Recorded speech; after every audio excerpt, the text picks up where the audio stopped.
Eugene Domingo, proud kahit inabot na ng 8 taon sa pag-aaral sa college.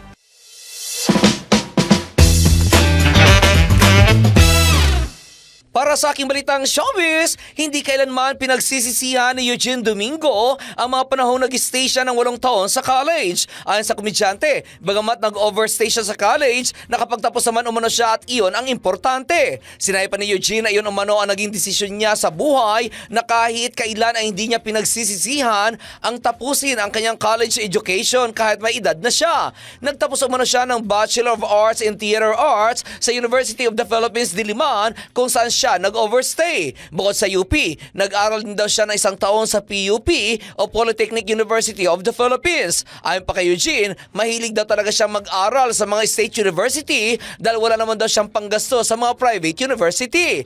Ang talagang layunin niya lang daw talaga ay ang makatapos ng pag-aaral.